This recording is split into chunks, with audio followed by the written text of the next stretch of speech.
대통령 외교안보 담당 특보인 문정인 씨가 지난 4일 한국 국립외교원 외교안보연구소가 개최한 국제회의에서 중국 사람들이 있는데도 만약 북한 비핵화가 이루어지지 않는 상태에서 주한미군이 철수하면은 중국이 한국에 핵우산을 제공하고 그 상태로 북한과 협상을 하는 방안은 어떻겠느냐고 질문 형식으로 물은 데 대해서 미국에서 반응이 나왔습니다. RFA, 이 자유아시아 방송이 취재한 내용입니다. 우선 스캇 연방 상원의원, 플로리다주 출신입니다. 이렇게 이야기를 했네요.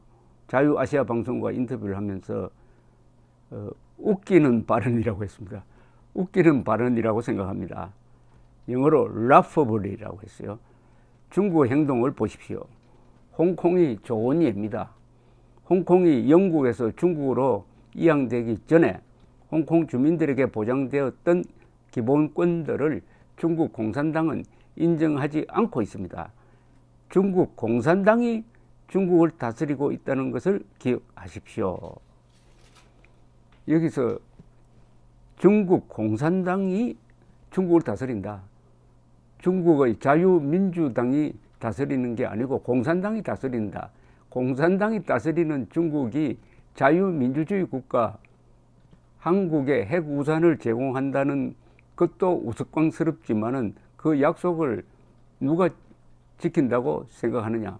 공산주의자가 약속 지키는 거 봤느냐. 이런 이야기고, 홍콩을 보라. 홍콩에서 한국이 중요한 교훈을 얻을 것이다. 이런 충분해요.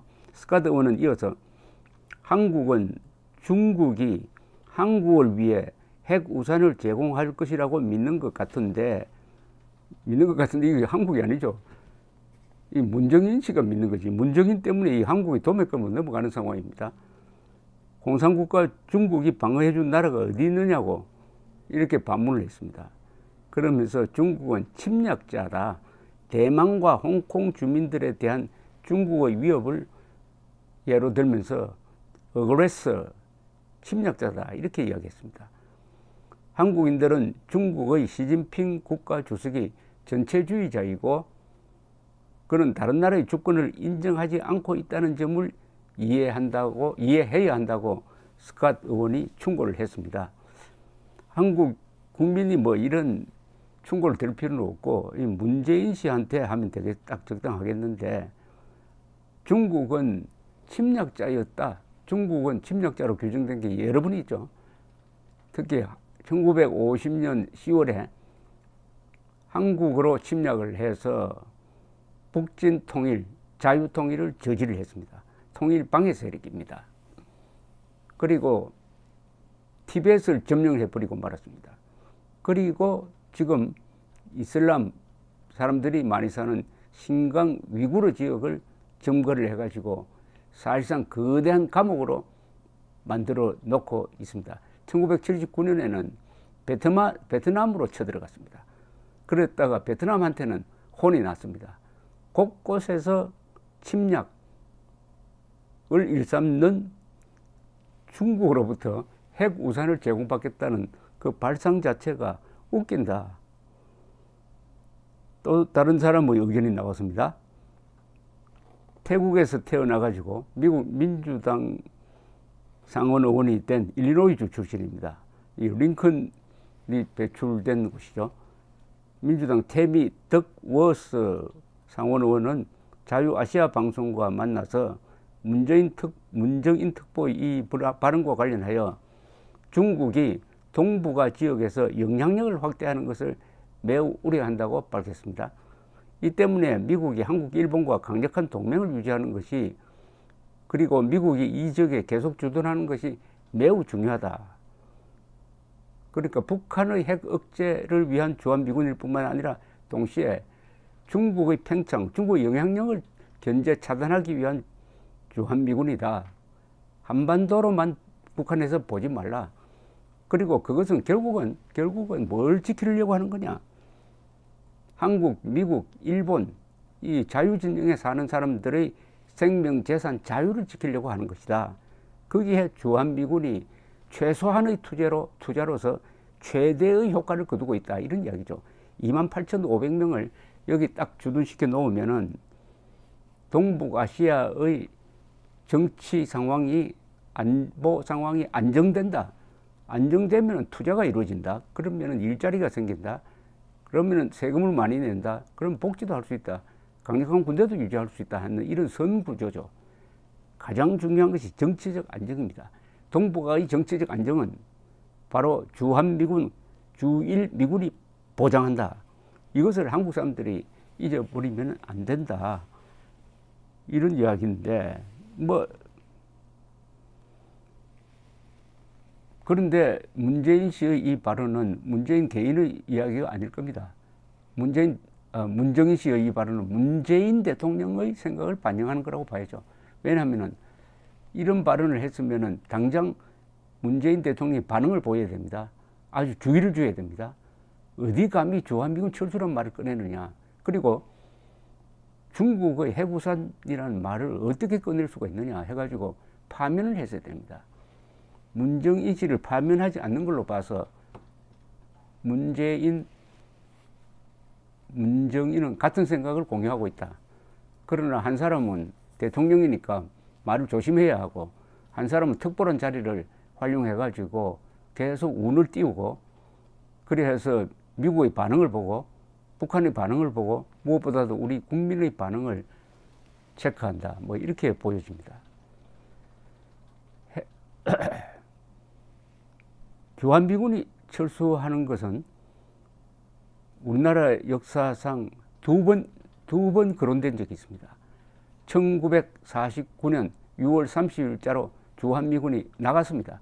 그 주한미군이 일본으로 갔습니다. 24사단이 일본으로 갔거든요. 그걸 보고 김일성 스탈린은 남침을 기획하게 되었던 것입니다.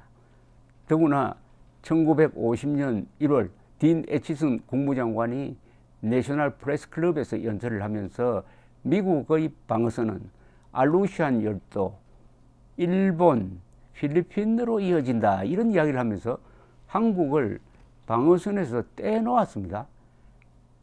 그러니까 김일성 스탈린은 남침해도 미국이 개입하지 않겠구나 하는 오판을 한 겁니다. 그런데 남침을 딱 하니까 바로 그날 애치슨 국무장관이 트루먼 대통령, 고향에 가 있는 트루먼 대통령에 전화를 걸어가지고 남침 사실을 보고하니까 트루먼 대통령이 버럭 화를 내면서 참전을 그 순간 결정해버린 거죠. 완전히 어긋나고 말았습니다. 트루먼 대통령이 참전을 순간적으로 결정하게 된 가장 큰 이유는 국제공산주의의 침략이 한반도에서 시작되었다. 여기서 막지 못하면은 다른 지역에 힘없는 나라들이 다 넘어가 버린다. 여기서 선을 그어야 한다. 이렇게 판단했던 것입니다. 그 다음에 두 번째 주한미군 철수가 거론됐던 적이 1970년대 말에 있었습니다. 그때 지미 카터 민주당 후보가 포드 현직 공화당 대통령을 붙지르고 대통령이 됩니다. 그게 1976년 선거인데 76년 선거 공약으로 카터가 주한미군 철수를 내어놓았습니다. 그 이유는 박정희 정권이 인권 탄압을 한다. 그러니까 나는 인권 외교를 하겠다. 인권 탄압을 하는 곳에 주한미군을 둘 수 없다는 아주 순진무구한 생각이었습니다. 그러나 이것을 추진하려는 과정에서 군, CIA 이런 데서 반발을 했고요. 주한미군도 그건 안 된다 라고 하면서 사표를 던지고 나오는 장성도 생기고 해서 결국은 주한미군 철수는 이루어지지 않았습니다. 그런데 지금은 주한미군을 별로 중요하게 생각하지 않는 두 대통령이 미국과 한국에서 나왔어요. 어느 때보다도 주한미군 철수 가능성이 높은 시점입니다. 지금. 그럼 주한미군 철수하면 자동적으로 한미동맹이 약화 또는 해체 수순으로 가겠죠. 그러면은 한국은 미국이 제공하는 핵우산에서 벗어나가지고 핵무장한 북한, 핵무장한 중국, 핵무장한 러시아 1대3으로 맞서야 하는 상황입니다.